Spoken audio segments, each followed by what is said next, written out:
Fala aí, galera. Turminha boa. E aí?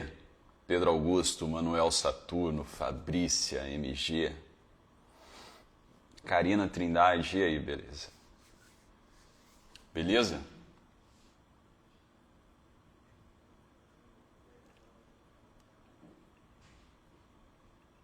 Eu tô bem, obrigado.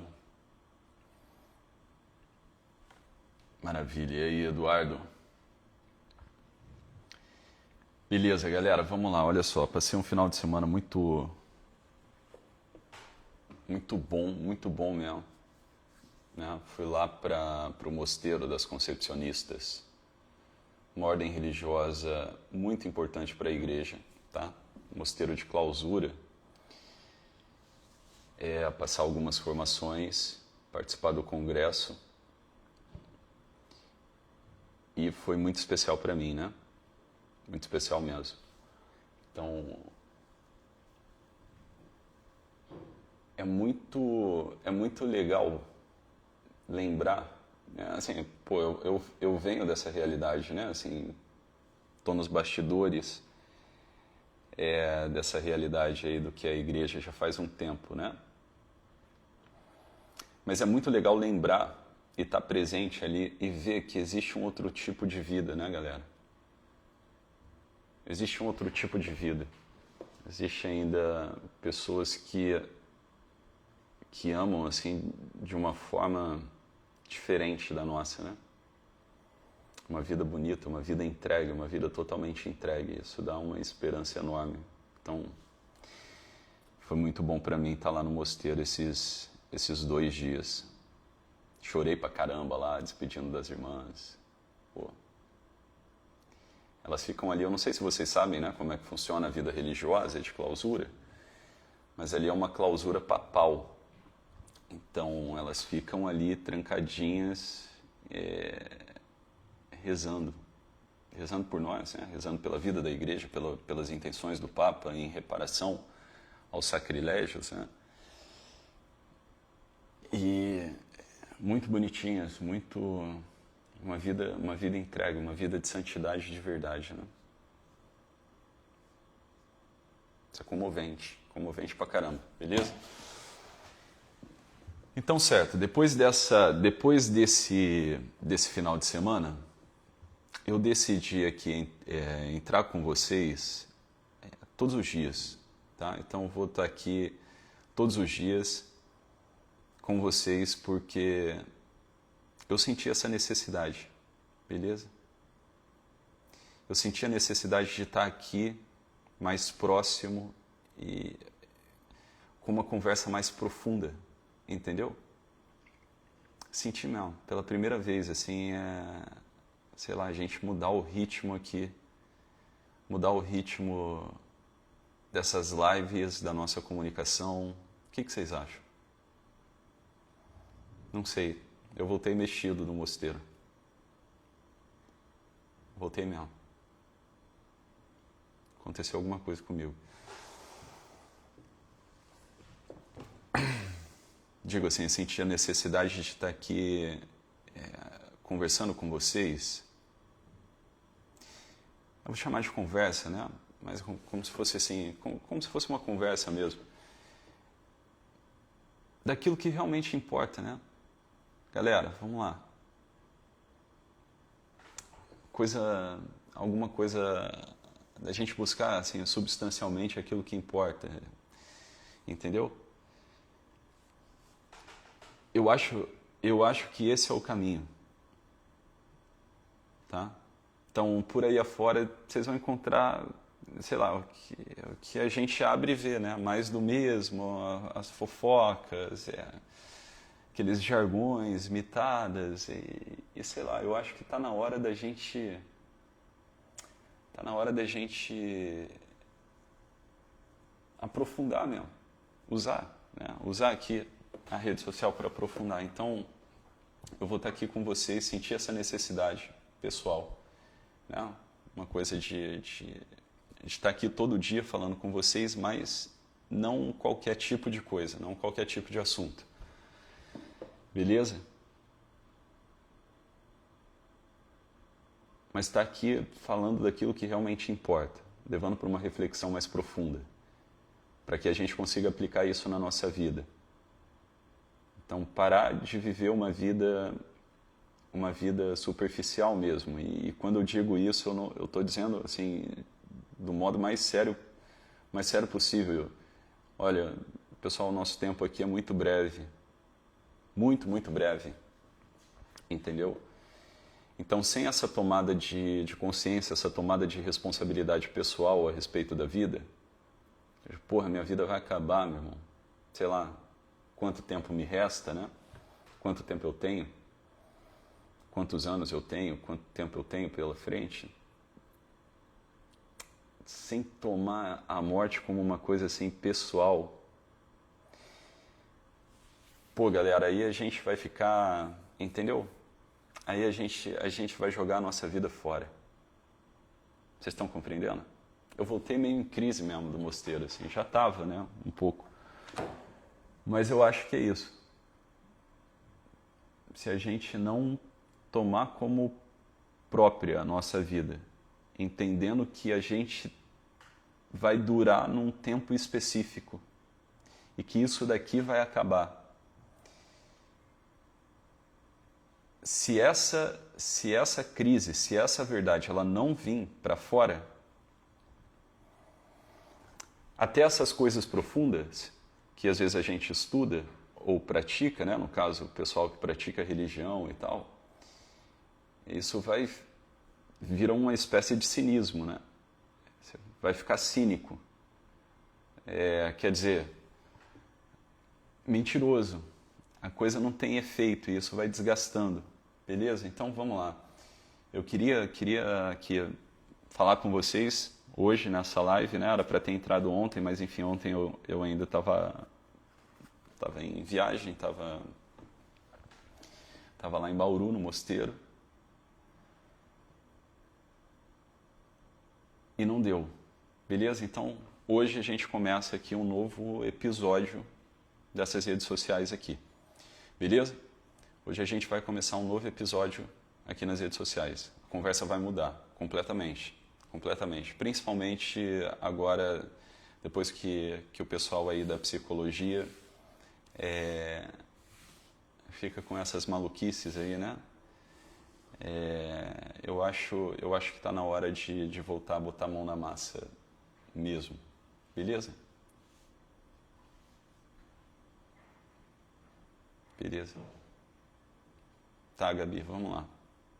Essas conversas que eu quero ter com vocês, assim, conversas mais profundas. Beleza? Mas eu quero vocês comigo. Tá certo? Quero vocês comigo. Vou ajudá-los. Mas eu quero o comprometimento de todo mundo aqui. Beleza? Então vamos lá. A primeira coisa, né? Hoje eu queria falar aqui com vocês que essa área da psicologia, enfim, esse negócio é uma cachaça para mim, né? A minha vida.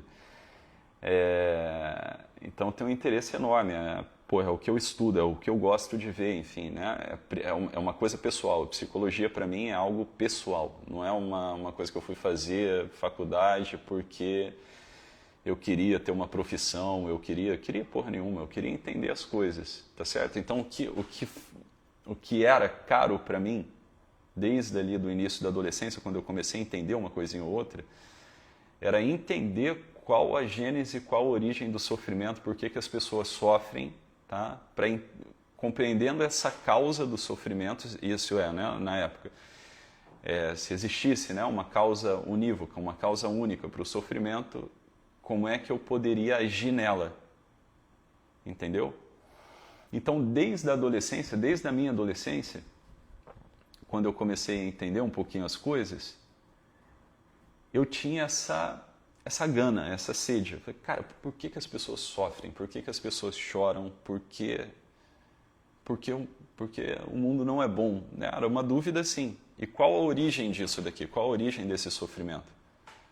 Qual a origem dessa coisa toda? Né? Será que dá para fazer alguma coisa? Será que não? Então, minha vida toda eu quis entender isso daí. Beleza? Não porque eu sofri, não porque eu tive uma família desestruturada, não por nada. Né? Digo assim, eu nunca passei nada extremo nessa vida, pessoal. no sentido assim, nunca fiquei doente pra caramba, entendeu? Não venho de uma família em que a gente passou necessidade, nada disso, beleza? Assim, não venho de família rica, mas também, pô, meu pai sempre trabalhou, a gente sempre teve as coisas e com dificuldade, óbvio, mas, né, nunca vi meu pai, pô, agredir minha mãe, nada disso, né? Meus pais são casados até hoje, então não foi por ter passado concretamente por situações extremas que me surgiu esse desejo de entender o que é o sofrimento humano, né? Qual a origem do sofrimento humano? Não foi por isso. Mas eu tinha um incômodo todas as vezes que eu via alguém sofrendo. Isso aí eu tinha um incômodo. Eu queria ir lá ajudar, era espontâneo, entendeu? Então tinha, digamos assim, uma compaixão natural, mesmo quando eu era bobão lá, moleque, não entendia nada. Tá? O que acontece? Depois eu fui compreendendo as coisas, obviamente, e eu fui me perguntando. Então daí surgiu toda a questão, né, vocacional também. Eu fiquei na minha cabeça, né? Porra, será que eu vou ser padre? Será que eu não vou ser padre? Então eu olhava a figura do sacerdote, né, do padre, que depois, posteriormente, primeiro eu queria ser militar, porque o militar ele tem essa coisa do heroísmo, né, de você salvar pessoas e tal. Então eu queria ser um militar de forças especiais. Então eu assistia muito filme militar, eu assistia muito filme de luta, eu assistia muito filme de guerra, de guerreiros, assim. E eu olhava para aquilo e falava, caramba, um dia eu vou ingressar numa força especial e eu vou ser um tipo de herói americano, assim, né? Esse é o exemplo que todo mundo tem, sei lá, cinematograficamente na cabeça, é o herói americano, dos filmes americanos, dos filmes militares americanos. E aí, olha só, aí beleza, aí eu fui crescendo, aí eu vi ali a figura do sacerdote, né, do padre. Em especial tinha um padre lá na minha paróquia, Padre Tiago, o nome dele, né, um padre jovem, e que foi uma grande fonte de inspiração para mim, o Padre Tiago, mesmo assim. O Padre Tiago era um ídolo assim para mim. Eu vi o padre, né, jovem, pregando, falando, atendendo confissão, aconselhando pessoas, ajudando pessoas que estavam sofrendo, fazendo as obras dele e tal. E naquela vida entregue, heróica, eu falei, bicho, é isso, essa é a melhor vida que tem, entendeu? É isso. Uma pessoa que vive só para isso. Aí eu falei, pronto, vou virar padre. Na minha cabeça, né? Vou virar padre. Aí fui. Fiquei numa confusão danada, né? Já namorava na época. Mas aí eu ficava nessa, virar padre, virar missionário, né? Sei lá, viver pobre. Tinha um franciscano pregando por aí, ajudando as pessoas e tal. E aí vi na fé, né? Na fé da igreja, um meio para ajudar as pessoas. Caramba, esses caras ajudam gente, né? Então a igreja cuidando, os missionários e tal, cuidando de hospital, cuidando de obras de caridade, orfanatos, asilos e tal. Falei, cara, é isso, vou virar um missionário, beleza? Eu tenho facilidade para entender as coisas, para explicar as coisas. Vou virar um missionário e viver da pobreza, assim, da providência, e vou sair por aí, explicando as coisas para os outros, explicando aquilo que é a fé, enfim, né? E aí fiquei nessa confusão um tempão. Então, a faculdade de psicologia, eu entrei na faculdade de psicologia, claro, querendo saber, querendo entender como é que funcionava, né? Nunca fui ao psicólogo na vida. Então, a primeira vez que eu pisei numa faculdade de psicologia foi para atender mesmo, né? A primeira vez que eu pisei num consultório foi na clínica escola da faculdade, da universidade. Então, eu fui lá querendo entender, né? Psicologia humana, o que é isso, o que é esse negócio, porque psicólogo ajuda as pessoas e tal. Na época não era tão forte, né? Esse lobby assim da psicologia não era. Então o pessoal tinha preconceito, né, com psicólogo, tinha essa coisa, né? Quem vai no psicólogo é maluco e tal. Aí eu falei, cara, eu vou fazer psicologia porque se depois eu, né, for para o seminário e me ordenarem padre, a psicologia vai me ajudar. Beleza? Não vai ter sido em vão. Tá certo? E se eu não tiver vocação, não me aceitarem no seminário, sei lá, não for virar padre, beleza. Pelo menos eu entendi o que eu sempre quis entender. Tá? Então foi isso. Foi isso.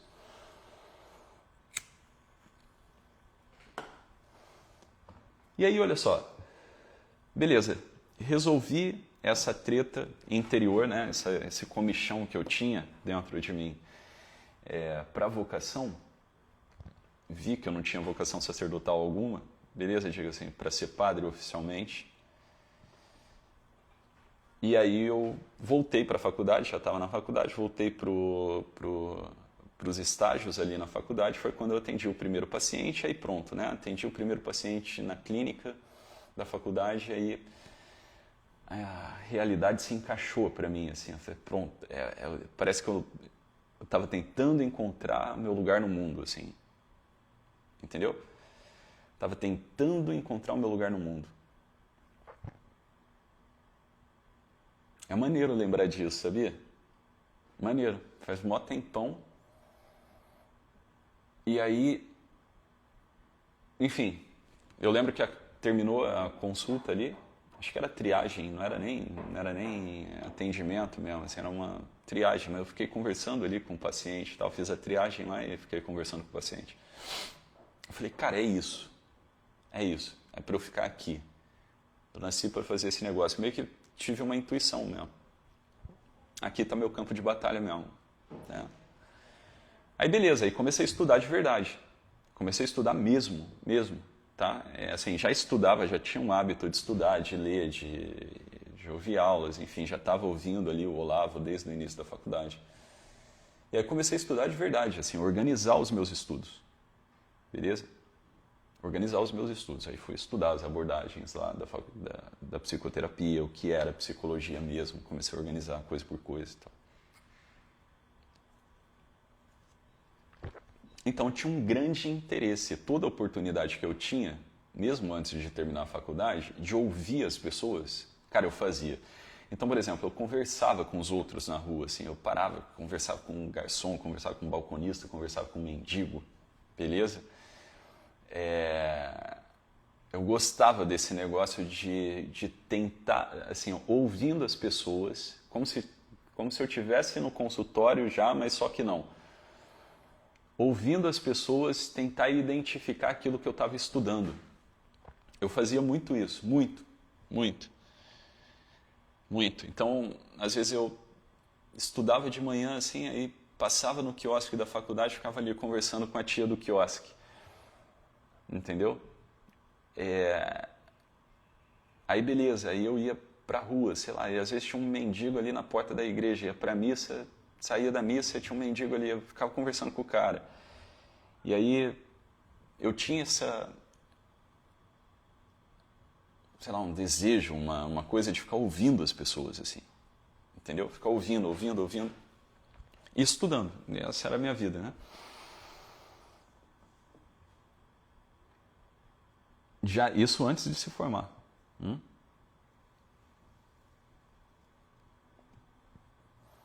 Isso antes de se formar. E aí, galera, olha só. Aí beleza, aí me formei, né? E a grande diferença é que eu me formei querendo essa coisa. Então, para mim, a psicologia era uma coisa pessoal. Né? Eu digo assim, eu nunca comprei o discurso da faculdade, essa coisa de você brigar, de você, sei lá, virar um militante, entendeu? Nunca. Sempre achei uma bobagem. Não por nada, não por preconceito, mas eu não me encontrava naquilo, né? Cara, naquela... Sei lá, eu tive família, então, quer dizer, eu não fui buscar aprovação de professor, eu não fui buscar aprovação de grupinho, nada. Eu não precisava disso, porra. Eu não queria ser aceito, entende? Acho que foi um pouco disso. Beleza? Na faculdade foi um pouco disso. Eu não queria ser aceito. Então, sei lá. eu não ficava ali babando o ovo de professor nem nada. Eu queria entender o que o cara tinha para ensinar e eu queria fazer o que eu tinha para fazer. Então não caí nessa parada de que os meus colegas de turma lá geralmente caíam. De, porra, tu defender uma abordagem, defender uma linha de pensamento aqui, defender, eu sou da psicanálise, eu vou para psicologia organizacional, você clínico, você... Eu não tinha isso. Eu queria entender o que era o sofrimento, ora. Beleza? E como abordar isso, né? Quais eram as ferramentas para abordar isso? Então eu tinha um interesse real no ser humano, porra. Não tinha interesse em teoria. Eu tinha interesse real em ver se o negócio funcionava, se a teoria funcionava na prática. Entendeu?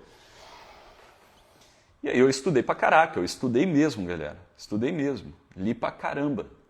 Beleza? Li pra caramba. Eu ficava em casa lendo, assistindo, ouvindo o Olavo, lendo as obras do Olavo, lendo Mário Ferreira dos Santos, lendo os autores gringos, enfim.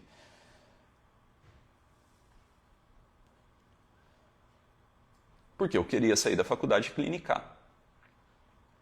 Então eu queria receber as pessoas dentro do meu consultório, entendendo o que estava acontecendo com elas e dando uma resposta sólida para o sofrimento dessas pessoas, para a situação de vida que elas se encontravam. Então eu trabalhava assim com amor, com uma paixão mesmo. A psicologia para mim foi um negócio assim, a psicologia aplicada, clínica, né? Atender paciente era uma coisa assim de paixão. Eu gostava desse negócio, eu gostava. Gosto ainda, é a minha vida, né? A minha vida é isso, é estudar essas coisas. Todas as outras coisas que eu estudo, elas têm esse fim teleológico. Então, assim, eu gosto de estar com uma pessoa, eu gosto de entender o que está passando, gosto de entender como que é o modo de raciocínio dela, o que ela consegue conectar, entendeu? Por que ela não está conseguindo recuperar autonomia para a vida, por que ela está doente, como que funciona o mecanismo ali nosológico da doença. Eu gosto. Então eu gosto disso, beleza? Então, para mim, a psicologia, você está com uma pessoa, entender ela, entender o que ela entende do mundo, como o mundo aparece dentro da cabeça dela, né? Meu filho, né? Eu faço isso em casa, que eu vendo meu filho ali. Óbvio que, pô, pelo amor de Deus, né? Não atendo meu filho nem minha esposa, mas eu fico vendo ali como que o mundo aparece na cabeça dele, como que o mundo aparece na cabeça dela. Beleza? Dos meus filhos ali, das pessoas que eu convivo, isso é muito legal. Beleza? Como que essa pessoa interpreta a realidade, como que ela vive a realidade, como que ela entende ela mesma, como ela entende os outros, quais são as dificuldades que ela encontra no meio dessa jornada. Aqui nesse programa de empresários que eu acompanho, né? Liderança empresarial e política, como é que esses caras entendem a empresa, a família, a posição social deles, a vocação deles, etc. Beleza? E quais são as dificuldades que eles encontram para a tomada de decisão, por que eles decidem assim, decidem assado, por que esse medo aparece. Então, eu tenho um grande interesse nisso. Beleza? Eu tenho um grande interesse nisso. Eu tenho um grande interesse no sofrimento humano real, concreto. Beleza? Essa é a minha vida, pô. Né? Essa é a minha vida. E eu fui buscando formas também de compreender como isso aparece para as pessoas e o que leva as pessoas a encararem o mundo dessa ou daquela maneira. E qual a terapêutica, beleza? Qual a terapêutica que eu posso empregar diante de uma manifestação ou outra, né? Diante dessa interpretação que as pessoas fazem da realidade, que as fazem sofrer. Beleza? É isso. Beleza? Então, eu fico aqui, se deixar, eu fico aqui quieto na minha sala, aqui na empresa, aqui na minha sala, pensando, estudando, escrevendo, fazendo resumo. Essa é a minha vida, beleza? Essa é a minha vida é isso, é ficar meditando, beleza? Meditando o tempo inteiro, assim, pensando, conectando, montando o quebra-cabeça. Aí eu venho falar aqui com vocês às vezes, né? Aí tem minhas atividades de trabalho, né? As aulas que eu dou, as supervisões que eu dou, o instituto, beleza? Clínica Popular, esse trabalho que eu realizo com lideranças empresariais e políticas, tá? Mas tudo gira em torno de um eixo comum, beleza? Esse eixo é compreender o ser humano, compreender essa pessoa que está aqui na minha frente, ou essas pessoas que estão aqui na minha frente, como o mundo aparece para elas e por que elas não estão conseguindo se encontrar, beleza? Esse daqui é o resumo do negócio. E aí, olha só, para vocês começarem a entender as coisas, sei lá, botar a vida no eixo, ou para quem está nessa profissão de psicólogo, terapeuta, psiquiatra, olha só. É interessante que vocês comecem a ter esse modelo de vida mais recolhida.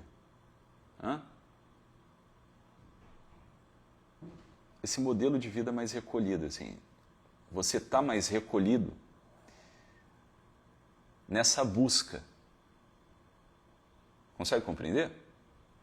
Então, assim, existe esse desenho, eu gosto desse desenho do psicólogo, né? Eu disse isso para o pessoal lá da primeira turma da especialização, quando eu abri, assim, quando a gente inaugurou o instituto, o IBPC, eu lembro de ter dito o seguinte para os nossos alunos: a ambição de um terapeuta é não ter ambição alguma.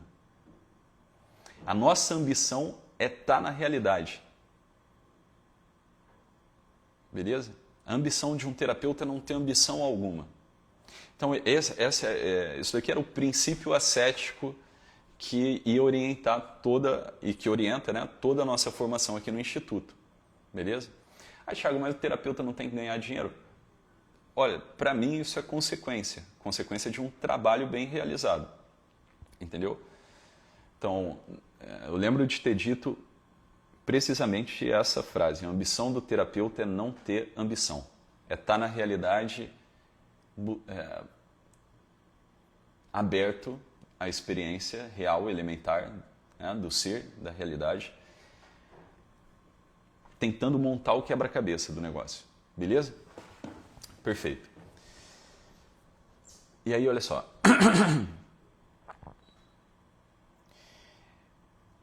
Para a gente começar a entender as coisas, tá? A gente precisa ter um olhar mais macro, tá? Um olhar mais macro.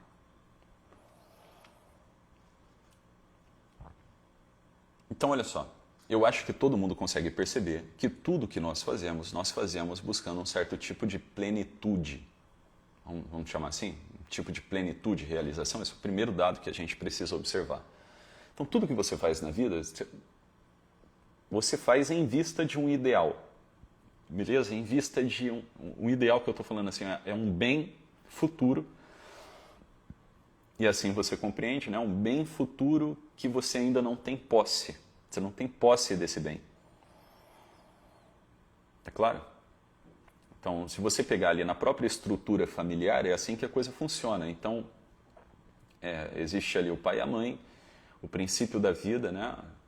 Esse casal tem um filho, e essa mãe e esse pai, eles têm uma expectativa de duração, de que esse filho dure, de que a vida continue, etc, etc. Né? E aí eles trabalham, etc, vivem a vida deles, para educar o filho, para, né, dar a base ali para que o filho se desenvolva. Então, não existe vida humana, tá, sem essa projeção futura. Não. Todo ser humano, ele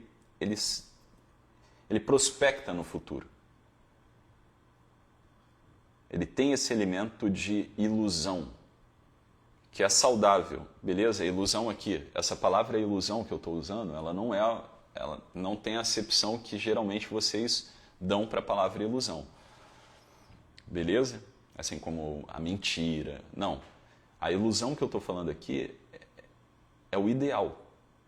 Então, você tem um desenho futuro de vida que você considera um bem, e aí você começa a dar passos em direção a esse ideal. Como se fosse uma espécie de farol que você usa para tocar a tua vida. Não é isso?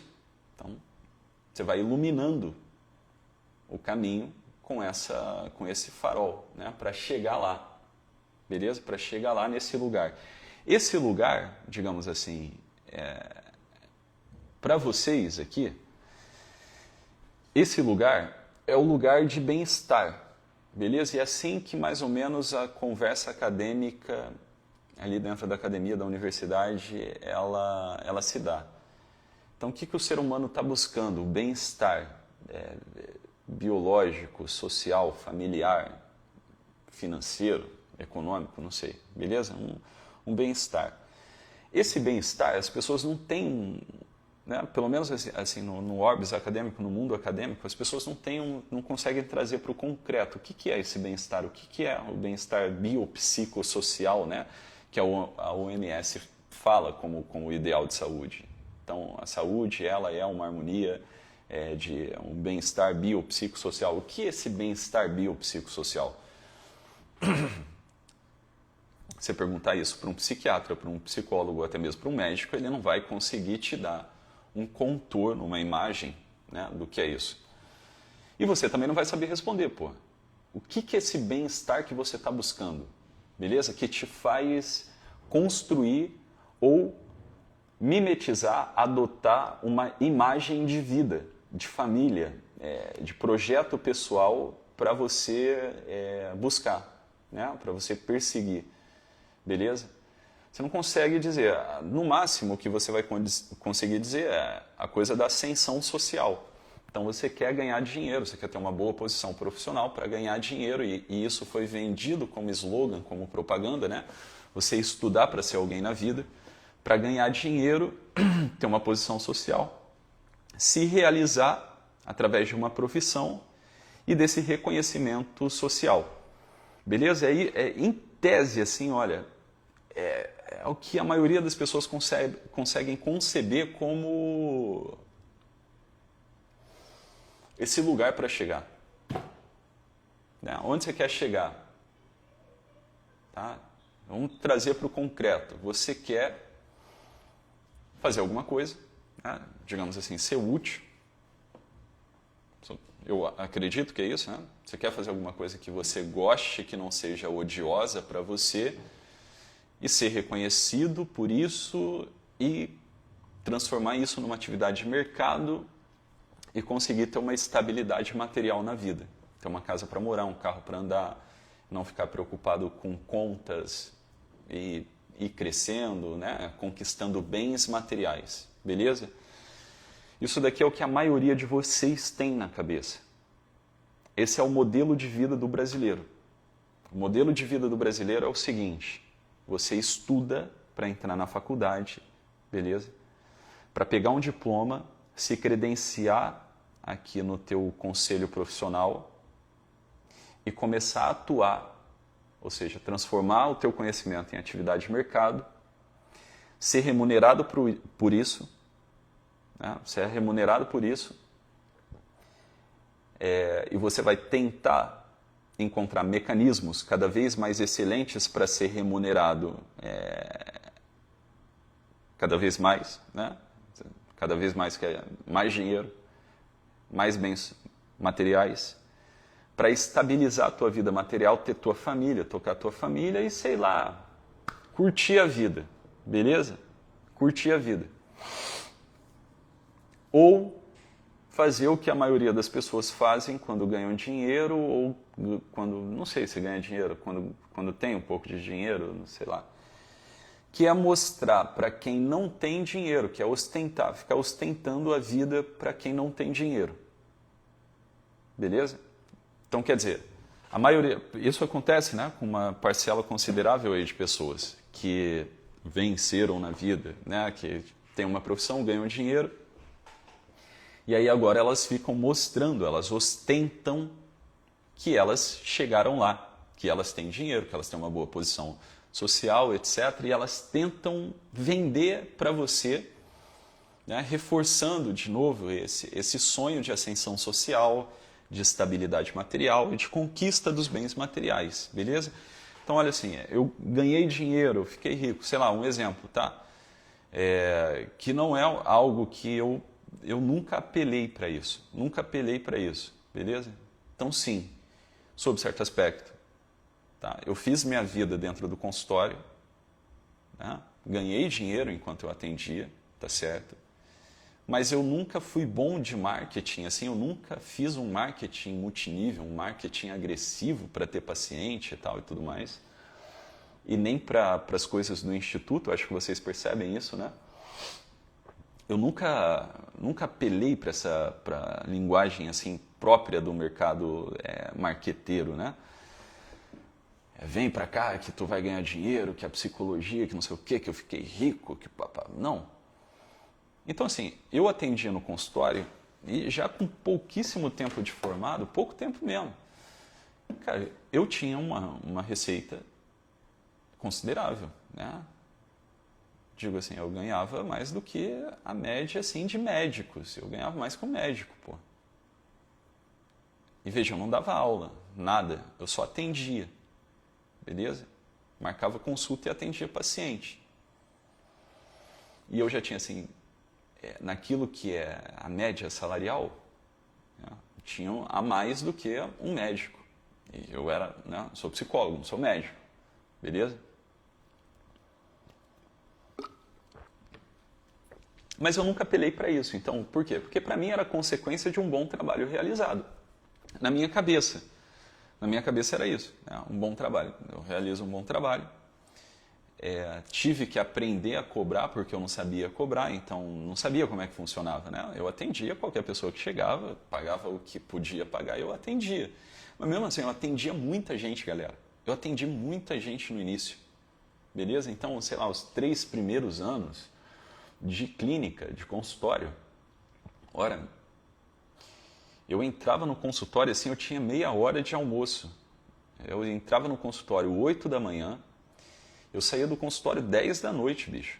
10 da noite, 11 da noite. Eu já cheguei a sair do consultório 1h30 da manhã. Entrava 8, saía 1h30. Entendeu? Atendia quem chegava.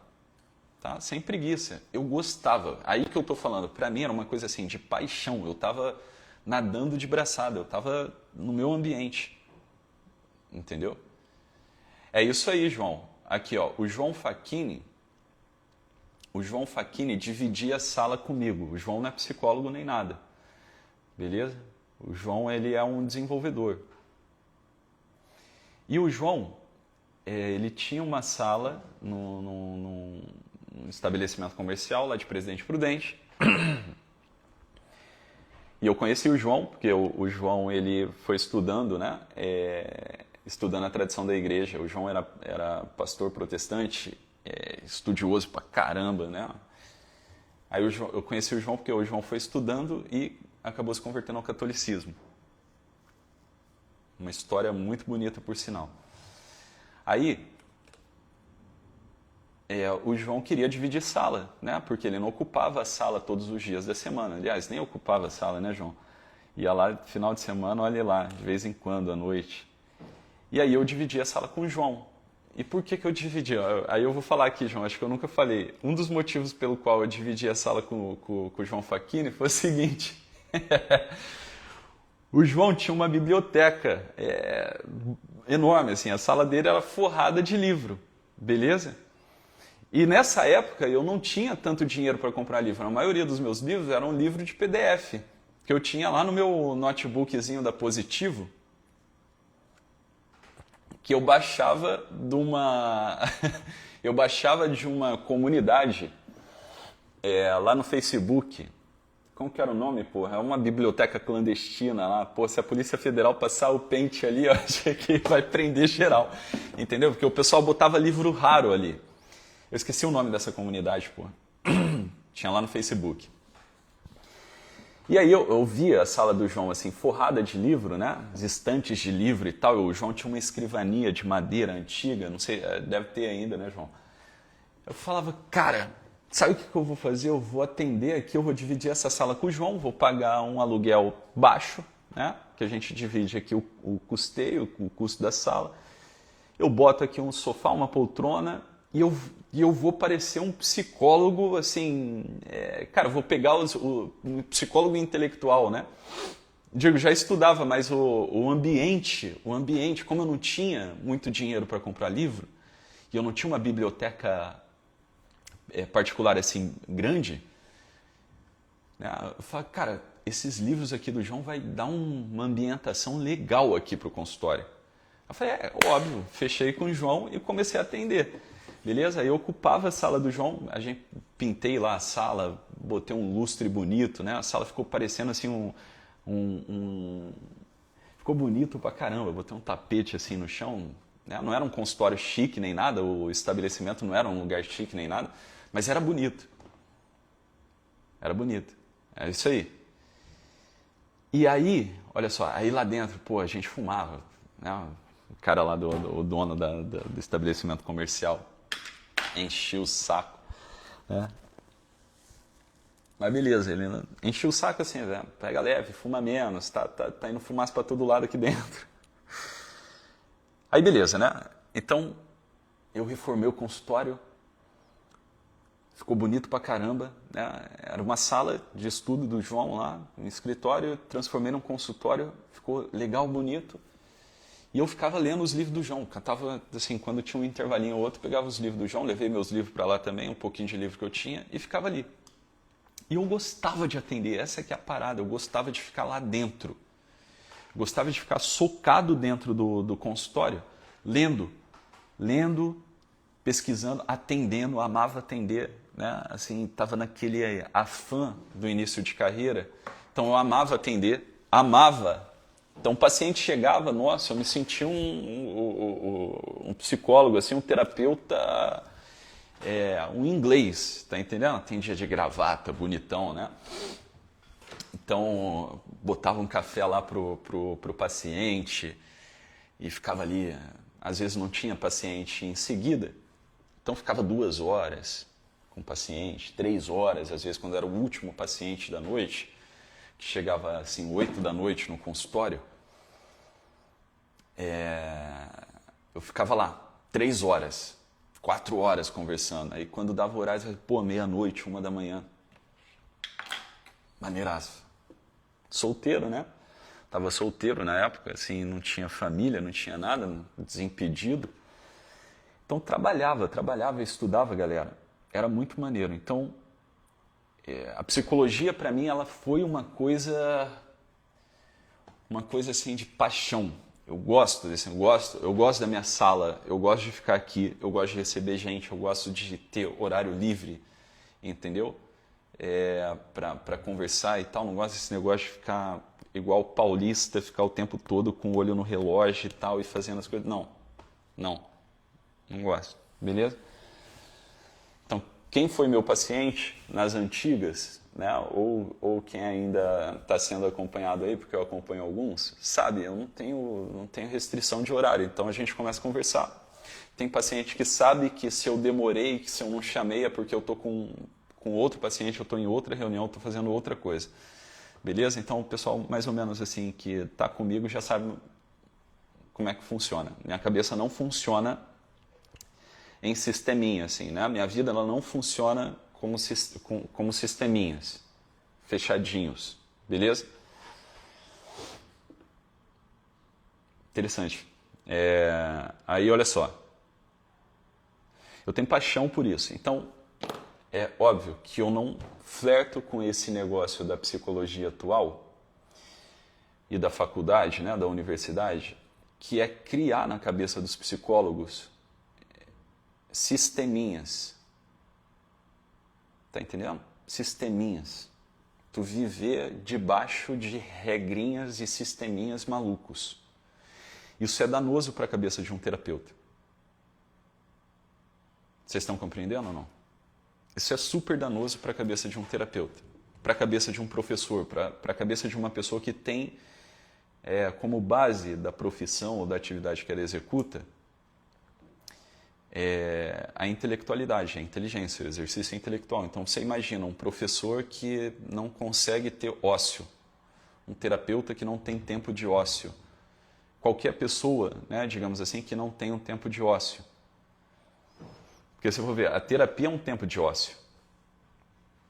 Você marca lá um horário e fica 1 hora conversando com uma pessoa. sobre a sua vida, sobre o que você acredita, sobre o que está dando problema, né? Sobre questões que você quer ajustar, sobre os teus sofrimentos, beleza? Então, veja, esse ócio aqui, aí aqui está o núcleo do que eu gostaria de conversar com vocês hoje. Esse ócio, que é esse tempo que a gente está aqui, depois do almoço, é aqui que a gente encontra a medula do sentido da vida. Beleza? Uhum. Então, assim, o que acontece hoje em dia, eu não aprofundei isso com vocês quando eu estava ali falando sobre bruxaria, adorcismo, histeria, feitiçaria, eu não falei disso, tá? Mas olha só, existe um tipo de feitiço, um tipo como se diz, de hipnose de massa que tenta tirar você, que tenta fazer com que você não viva esse tipo de ócio. Que é o tipo de ócio que te leva para um lugar de reflexão profunda a respeito da vida. As redes sociais, elas viraram isso daqui. Se você parar para pensar. Beleza? Porque, assim, de verdade, onde você encontra, sei lá, um lugar onde alguém abre uma live, conversa com você e te leva para uma reflexão mais profunda? Não tem, é só rios de 1 minuto e meio, beleza? Você não consegue, é o tédio, esse tédio intelectual, é o tédio próprio do exercício da inteligência. É o tédio que te abre para uma contemplação, para a atividade da contemplação. Tá claro? Não tem. Então, assim, é um tipo de feitiço que é como se uma bruxaria soprada aqui no teu ouvido que faz você ficar, assim, em alerta, com um sentimento de urgência terrível. Preciso produzir, preciso produzir, preciso produzir, preciso produzir.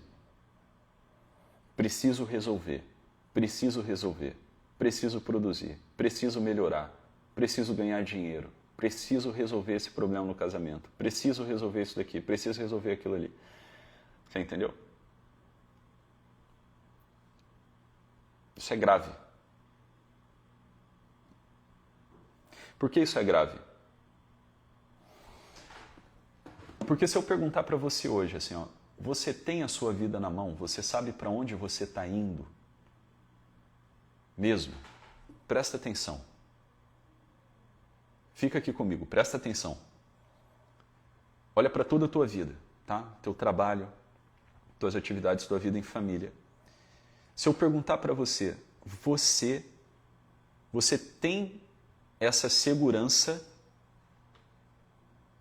pessoal e interior de saber para onde a tua vida está indo? Você tem esse nível de intimidade com a vida e, portanto, com a morte? Por exemplo, você está contando a tua vida, você está vivendo a tua vida sabendo o que a vida espera de você, o que a realidade espera de você, em última análise, o que Deus quer que você faça mesmo, de modo pessoal, beleza? Que é a coisa da descoberta da vocação.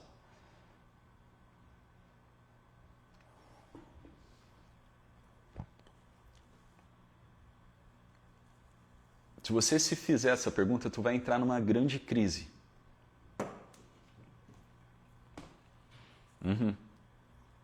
Você vai ficar em crise.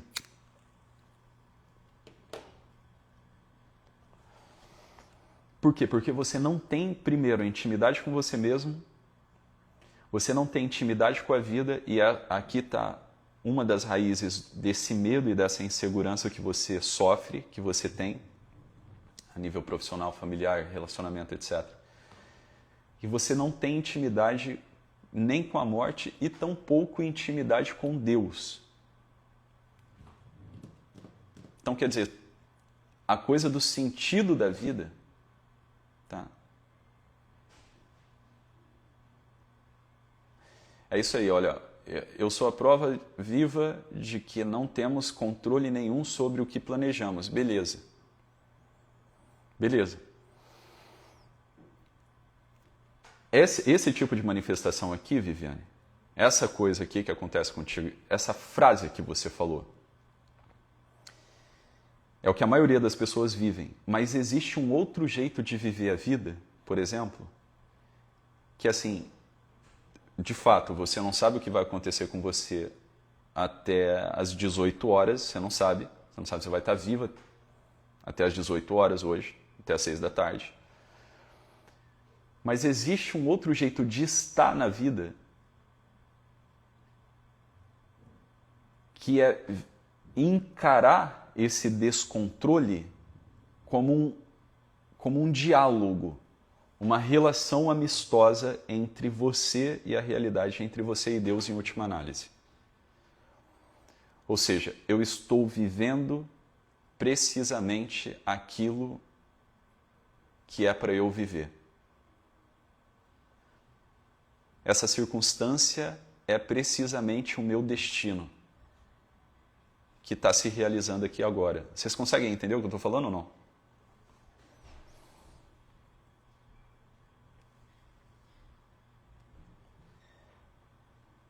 Existe um jeito de você pensar a vida que é assim, cara, eu não controlo nada, não sei de nada, estou meio sem rumo e as coisas vão acontecendo e tal. Existe outro jeito de você estar na vida que é você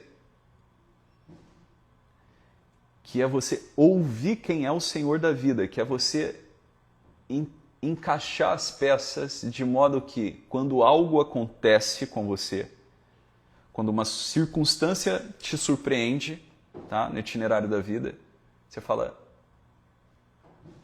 isso não é uma surpresa? Isso é a minha vida? Isso é o meu destino? Consegue compreender ou não?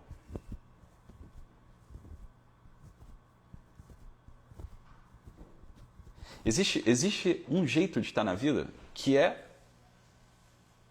uma espécie de diálogo. Existe esse outro jeito de estar na vida, que é o jeito que vocês e a maioria das pessoas levam a vida, que é o monólogo. Que é essa surpresa, o tempo todo você é pego desprevenido por uma situação, ou positiva ou negativa. A negativa é quando acontece algo que te priva de algum bem, algum prazer, algum conforto. E a positiva é quando você tem ali a surpresa de ter algo bom, prazeroso ou confortável para você. Beleza? Aí tu olha para aquilo e você fala assim, te causa uma grande surpresa, um grande espanto, né? Nossa, que bom. Ou por outro lado, nossa, que merda, não queria estar passando por isso, por que minha vida é assim, por que, né? A revolta, aí tu começa a remoer aquela coisa. Vocês entenderam ou não? Existe uma forma de estar na vida que parece que tudo que te acontece é você que escolheu.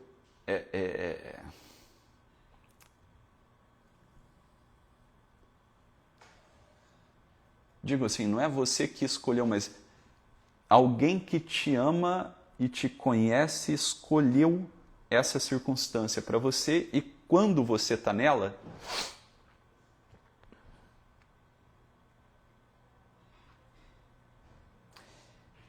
ela não te soa estranho.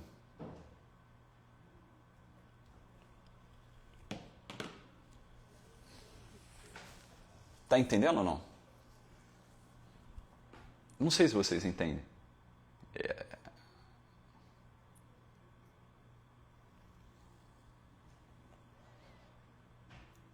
Não é a abnegação.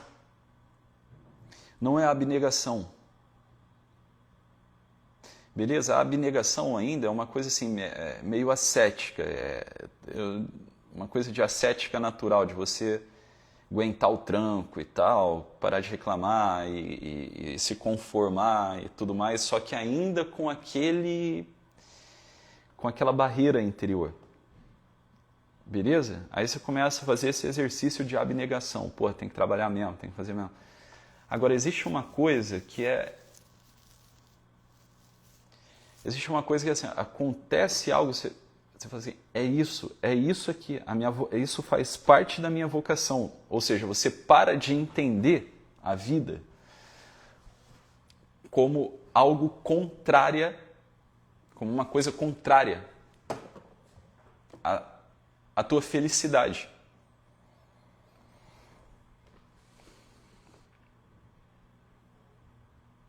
Uhum.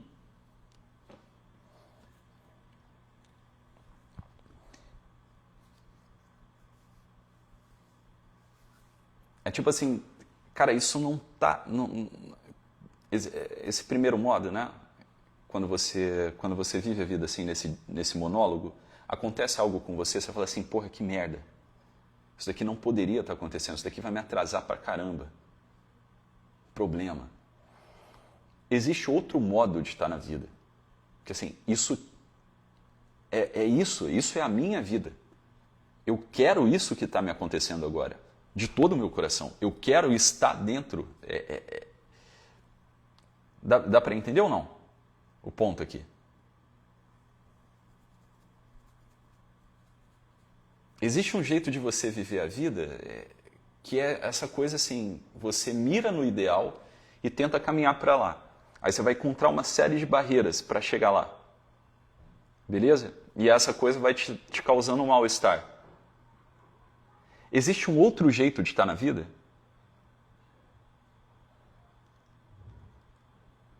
Que quando algo te acontece, você fala, é isso que eu queria que acontecesse. Eu quero estar aqui, eu não quero estar em outro lugar. Essa é a minha vida, ou seja, a tua vida está na tua mão, na palma da tua mão. Não é aceitar, é mais do que aceitar. É mais do que aceitar. Beleza, Juliana? É mais do que aceitar. É mais do que aceitar. Porque aceitar vem uma coisa assim, porra, eu não queria acontecer, tá, eu aceito. Aí vem esse movimento de anuência. Beleza, eu aceito. Fazer o quê? É isso, tá? Não é isso que eu estou falando. Não é sobre esse movimento que eu estou falando. Esse movimento que eu estou falando de aceitação, ele é o mesmo que a abnegação. Então você faz uma força assim, interior, beleza, eu aceito, é isso. A circunstância é o que a circunstância permite. Aí tu aceita, engole seco. Beleza? E não reclama. Esse é um exercício. Você vai fazendo esse exercício. Esse outro modo que eu estou me referindo aqui é o seguinte. Quando algo te acontece, você quer precisamente esse algo que te aconteceu.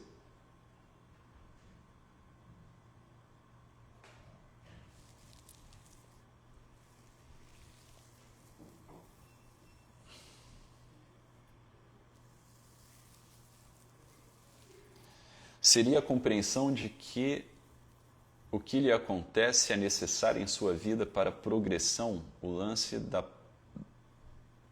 pós-videira para que...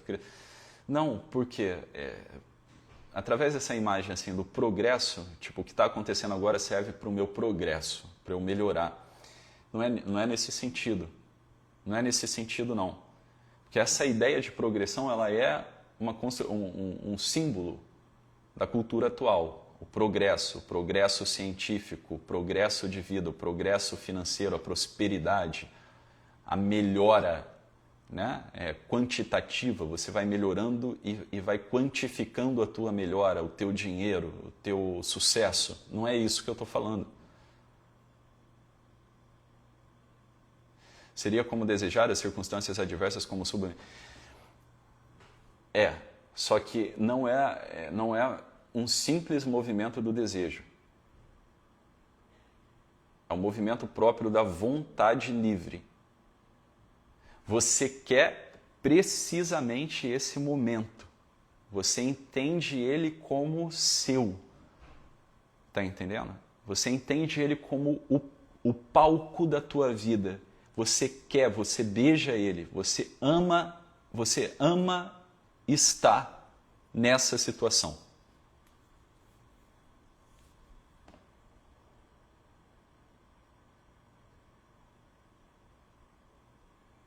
Isso.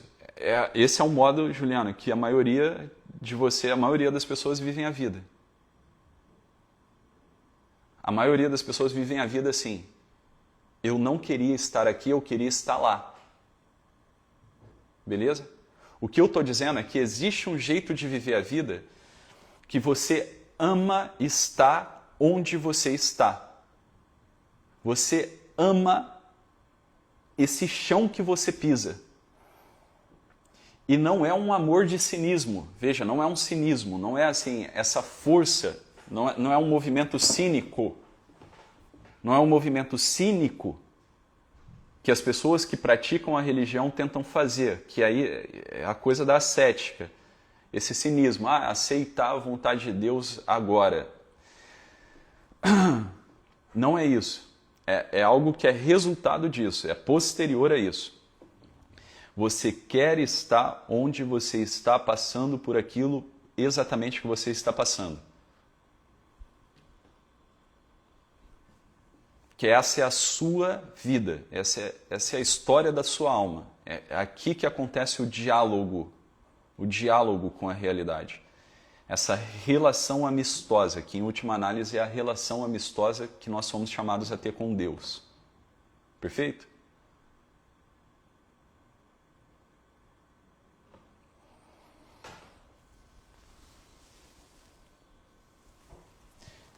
É curioso esse questionamento enquanto mãe, porque, no mínimo, Deus quer que essa mãe exerça a maternidade. No entanto, nos outros âmbitos da vida parece mais difícil de decifrar. A minha existência ali na circunstância que me cerca. Não é isso. Esse é um esqueminha racional, simbólico, que não chega nem perto daquilo que eu estou falando, entendeu, Marcos?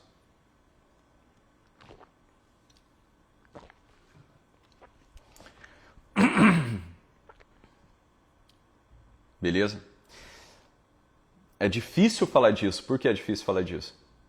O sofrimento é a negação. O sofrimento é uma desinstalação. O sofrimento ele emerge, olha só, o sofrimento humano, ele emerge de uma coisa assim, ó, é como, veja bem, vamos imaginar que você, a tua alma, é um espelho, tá? Um espelho, existe a realidade e você é esse espelho da realidade. Imagina o sofrimento como o espelho sujo. A superfície do espelho está suja. Então, quer dizer, quando você olha para a superfície desse espelho, ele não reflete a beleza do real, ele não reflete a harmonia da realidade, ele não reflete a ordem da realidade, ele não reflete o bem da realidade. Não é abertura. Não é abertura. A abertura, ela já supõe o fechamento. Então você está fechado e está tentando abrir. Não é a abertura. Olha só, prestem atenção. Esse termo chamado instalação na realidade, ele se dá precisamente nesse movimento aqui. A instalação na realidade, ela não se dá enquanto você está tentando se abrir e aceitar o que te acontece. Você está tentando... Veja, quando você está assim... Você precisa aceitar o que te acontece. Você está gatinhando para se tornar um adulto.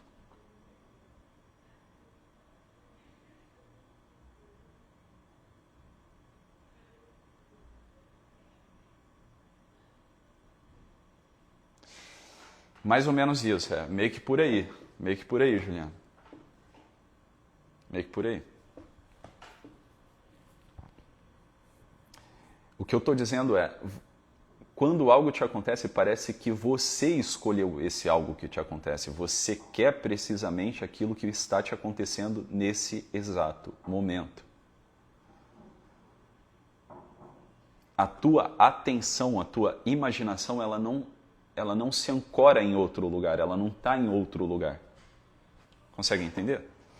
Que é o que acontece quando uma pessoa sofre. Quando uma pessoa está sofrendo por algum motivo, a imaginação, a razão, ela se ancora em outro lugar. Ela constrói um outro cenário comparativo com o cenário atual. Beleza? Quando eu estou falando dessa instalação aqui, na realidade, eu estou falando de uma atenção, de uma consciência que não está ancorada e ela não foge, ela não se ancora em outro lugar. Exatamente. Exatamente. E a vontade, esse movimento da vontade, essa volição, esse movimento que a gente faz de querer, por exemplo. Presta atenção. Isso aqui é uma coisa profunda, tá? Também não é o ato de presença, não. Uma coisa é eu beber água aqui, ó. Estou falando com vocês e beber água. Beleza? Esse é um jeito de viver a vida. Tá? Você vai, bebe uma água e foda-se. Existe outro jeito de estar na vida.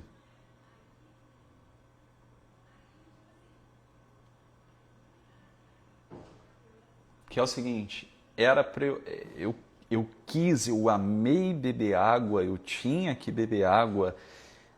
Essa água está em cima da minha mesa por algum motivo, você está entendendo? Assim, e aqui, agora, eu, Thiago, falando com vocês, sentado aqui na minha sala, aqui na empresa, essa é a minha vida. Isso daqui é o meu destino.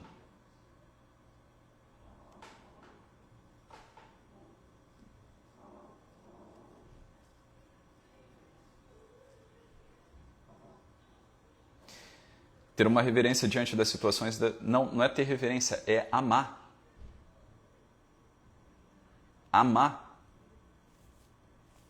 Você ama.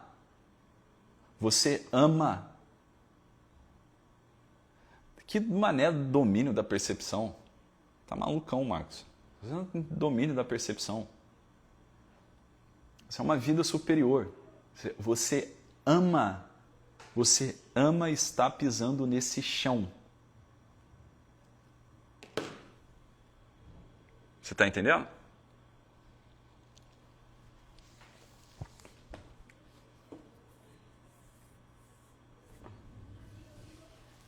Beleza?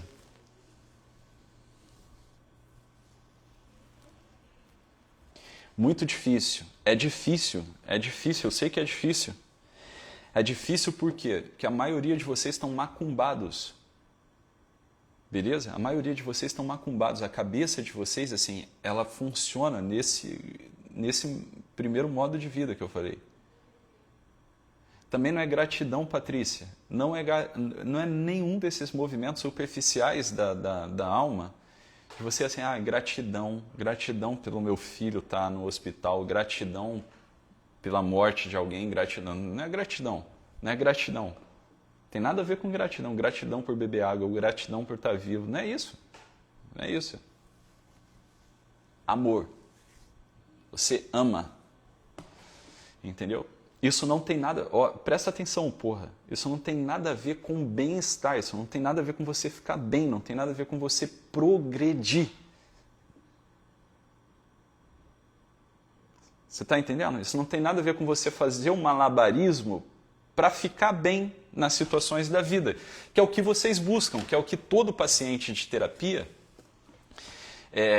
e todo mundo aqui no Brasil, sob certo aspecto, busca. O que a maioria das pessoas aqui no Brasil buscam? Vê aí esses perfis que o pessoal segue, assim, com milhões de seguidores, o caramba. O que essa galera fala? O que o pessoal está tratando aí nesses perfis? Estão tentando fazer um malabarismo para você ficar bem, beleza? Para você ficar bem. É um malabarismo assim, ainda que esse malabarismo seja, por exemplo, um auto-engano. Que é a coisa assim, eu posso, eu consigo, eu chego lá porque eu sou o general, eu sou o filho de Deus, eu não sei o quê, porque Deus me deu autoridade sobre todas as coisas. Entendeu? Assim, eu vou estudar neurociência, eu vou num neurocientista, num neuropsicólogo, vou fazer uma terapia aqui com base científica, porque aí eu vou ficar bem. Eu vou ficar bem. Você entendeu? Não é isso. Não é isso, galera. Todos esses movimentos terapêuticos atuais, contemporâneos, eles vão te levar para esse lugar aqui. Você vai fazer terapia para você ficar bem.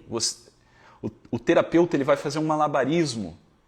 Em geral é assim que acontece, ele faz um malabarismo retórico, simbólico, para você dizer, tá, agora eu vou ficar bem. O teu coração está aqui, nesse lugar. Eu quero ficar bem. Eu quero ficar bem. Eu quero ficar bem. Não é ficar bem. Não é isso que eu estou falando. Abraçar-se com a cruz, que será justamente o instrumento de aniquilação de si mesmo. É justamente o contrário do destino, do instinto de fugir da dor e busca do prazer. É mais profundo que isso, João. É mais profundo que isso. Infinitamente mais profundo do que isso. É uma coisa assim, não há sentido e vida fora disso daqui agora.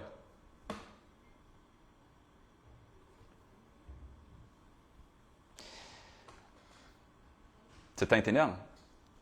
É o amar o fato presente, a experiência elementar.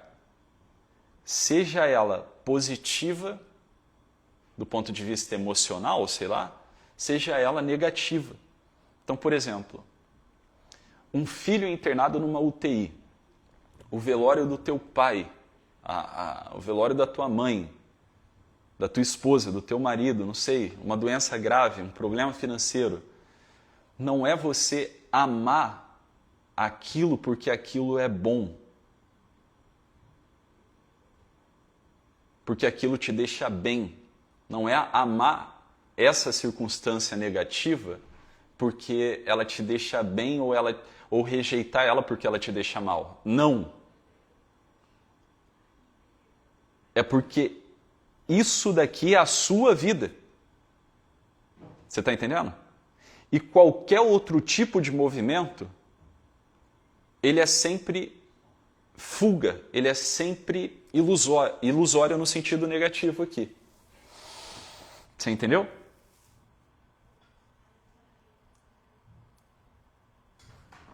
Se entendi, seria: eu vejo e compreendo o que vivo e amo isso que me acontece na vida, pois estou inserido na vida. Isso. Só que aí é um movimento profundo do espírito. Isso daqui que eu estou falando é a fonte de cura, para vocês, entendeu? Isso daqui é a terapia de verdade. Isso daqui é a terapia de verdade. Existe um outro nessa situação.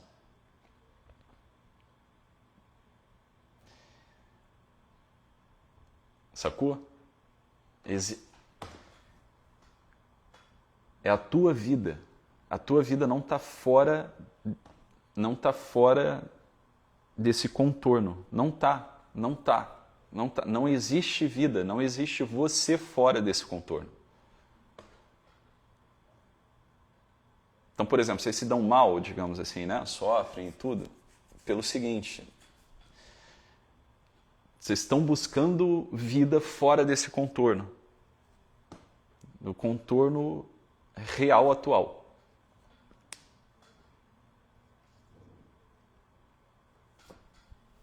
Está compreendendo ou não?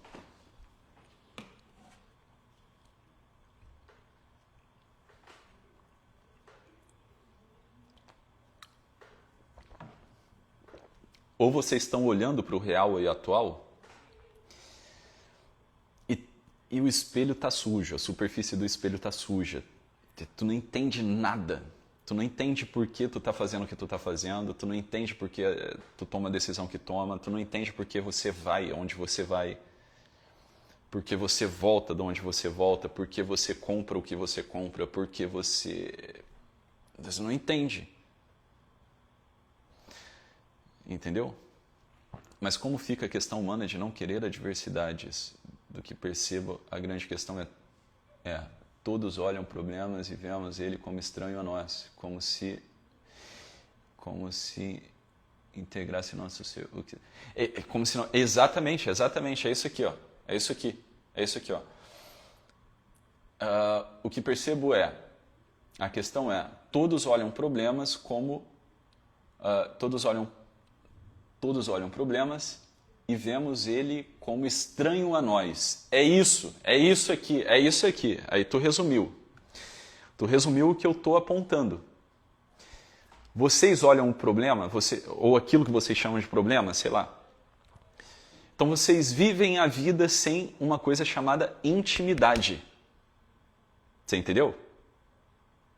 Vocês vivem a vida, uma vida que não é a vida de vocês. Você está compreendendo ou não? Você não tem intimidade com o que está te acontecendo agora. E aí dá a sensação que alguém te impôs uma porra, que a vida ela é como se fosse um estupro. Uma violência. Um negócio assim, violência vital. Hã? É a violência vital. Você sofre, e veja, sofrimento aqui eu estou falando de modificação. Você é modificado pela circunstância, pelas pessoas que passam na sua vida e tal, de modo violento.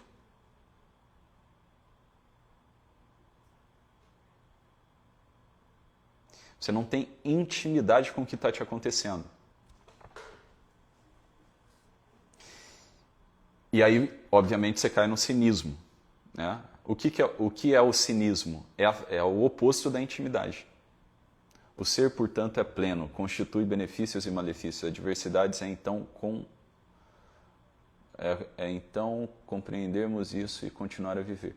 Não, olha só, a intimidade aqui, intimidade, essa é a palavra, entendeu? Intimidade, você tem intimidade com uma coisa chamada vida. Você tem intimidade com uma coisa chamada vida. Vida, isso muda tudo, absolutamente falando. Absolutamente falando. Você tem intimidade com uma coisa chamada vida, que é uma coisa que vocês não têm. Aí, por exemplo, acontece esse movimento dentro de vocês que é o movimento do cinismo. O que é esse cinismo? É uma forma de não parecer que está perdido. Por quê? Na cabeça de vocês, está perdido é uma merda. Justamente, está perdido é uma merda na cabeça de vocês porque vocês não têm intimidade com a vida.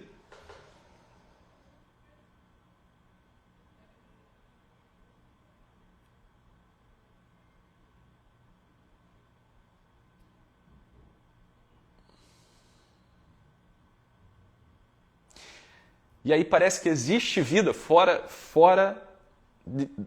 desse contorno, que é onde você está. Você entendeu? E aí vive a vida como se a vida fosse uma violência. Não é abstrato, Marina. Não é abstrato, por exemplo. Na tua cabeça, olha só, perceba como não é abstrato. Inevitavelmente, tá?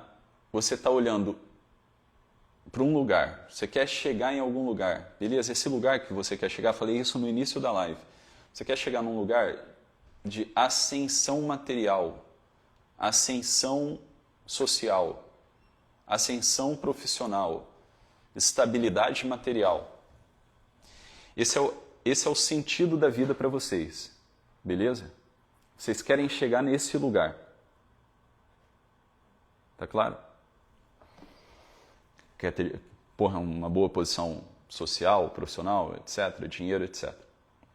Isso não está errado. Beleza? Isso não está errado. Não está errado. Agora veja. Vocês estão olhando para um lugar fora de onde vocês estão. Tá entendendo? A imaginação ela faz esse movimento. A imaginação ela vai construir um cenário.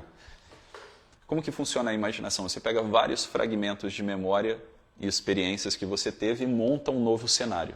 Você montou um novo cenário. Agora você quer estar dentro desse novo cenário que você montou na tua cabeça, na imaginação, que você joga lá para o futuro e fala, caramba, isso é bom. É bom ter dinheiro, é bom viajar o mundo, é bom não ter conta para pagar, ter dinheiro para pagar todas as contas aí, fazer o que eu quiser. É bom estar aqui nesse lugar. E esse lugar aqui que eu tô, ele não é. Isso daqui não é a minha vida, não é o que eu mereço, não é bom. Entendeu? Pô, tô com meu filho aqui internado no hospital. Aí você monta um cenário, né, na tua cabeça. Pô, seria tão bom que ele estivesse brincando no parquinho, que a gente estivesse correndo pela areia da praia, que eu pudesse ver ele sorrir e ele não tá nessa situação aqui, nessa cama, nesse leito de hospital, né, cheio de aparelho e tal. Aí você monta esse cenário. Aí, na hora que você olha para o teu filho ali, te dá uma baita de uma tristeza. Você fala, meu Deus, por quê? Entendeu? Quando que isso daqui vai acabar? Quando que isso daqui vai acabar? Entendeu? Quando que isso vai acabar? Você olha para a tua situação profissional, financeira e fala assim, caramba, eu não queria estar aqui, meu Deus, isso é terrível. Aí você ancora, tua imaginação, tua razão, ela se ancora nesse cenário que você montou. Professor, e por que agimos? E por que agimos com esse cinismo diante da nossa própria narrativa? Não é narrativa, é experiência. Por fuga. E o que nos traz de volta para a realidade? Então, aí é que está. É isso daqui que eu quero conversar com vocês, pô. É isso daqui que eu quero conversar com vocês. Existe um outro tipo de vida. Existe um outro jeito de você estar na vida. A nossa geração é uma geração assim destruída por slogans, por sisteminhas, né? Frases prontas, imagens do que é a vida e do que é uma vida, e do que é o bem e do que a gente deve buscar. A nossa geração é uma geração fodida. É uma geração muito degradada, assim, muito sofrida, entendeu? Isso é um sofrimento real. É um sofrimento real.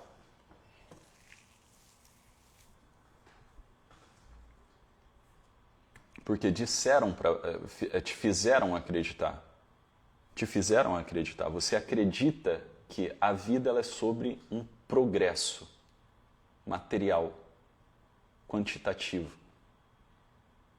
É isso que você tem na cabeça. Então, por exemplo, te angustia o fato de você pensar que você não vai ter dinheiro o mês que vem. Isso mexe com você, você está entendendo? Isso mexe, sei lá, tira o teu sono, sacou? Te angustia o fato de você pensar que você pode não ter cliente ou não vai ter cliente o mês que vem para atender, que a tua empresa vai fechar. Você perde o sentido, fica agitado, é uma agitação. E mais do que isso, te angustia o fato de que você vai morrer e de que todas as pessoas que você ama vão morrer.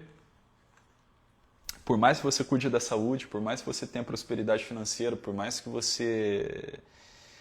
que te angustia o fato de pensar assim, porra, meu marido pode morrer, meu filho, esposa, mãe, pai, irmão, entendeu? Te angustia o fato de você não conseguir ter uma segurança sobre o que vai acontecer em outubro, quem que vai ser eleito, quem não vai ser eleito, o que vai acontecer com a economia do Brasil, entendeu? O Neymar vai trazer o caneco da Copa ou não vai trazer? O Trump vai invadir as favelas do Rio de Janeiro ou não vai invadir? a porra da tua cabeça, assim, a tua atenção, ela fica vagando nessa merda aqui, ó. Nessa merda aqui. E aí, às vezes, tu tem isso na religião também, entendeu?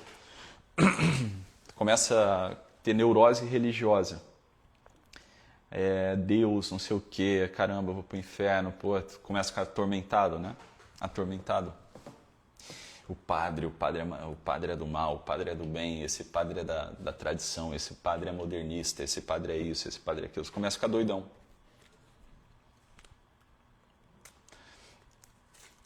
Na faculdade, tu começa a ter isso. Assim, não, tem que ter respaldo científico, ciência falou, a ciência descobriu, a ciência falou, a ciência descobriu, a ciência falou. Você entendeu? São sintomas. Você está fora da vida, está ausente da vida. Beleza? Então, olha só. As nossas conversas a partir de hoje aqui vão ser conversas desse nível, para baixo. Desse nível para baixo. Chega. Beleza? Então, como eu falei aqui no início da live, para quem não estava presente, eu senti pessoalmente a necessidade de subir o sarrafo. Então, chega de papinha. Beleza? Chega de papinha. Vamos subir o sarrafo e vamos conversar, colocar o coração naquilo que verdadeiramente importa. Beleza? Beleza? E nos dias 15, 16 e 17, eu vou mostrar sistematicamente, teoricamente, como isso acontece na cabeça dos terapeutas e dos psicólogos. Beleza? Eu vou mostrar para vocês em 3 aulas o que acontece na cabeça dos terapeutas e dos psicólogos e psiquiatras atuais. Beleza? E se você quiser um dia atender alguém, ser um terapeuta, ser um psicólogo, um psiquiatra, o que você tem que saber? O que você tem que ter em vista? Beleza? É isso. Então vamos continuar aqui. Amanhã a gente volta. A princípio eu acho que dá para ser esse horário, meio-dia e pouquinho. E eu vou entrar ao vivo com vocês aqui. Beleza? Então é isso. Obrigado pela atenção. Até amanhã. Tchau, tchau.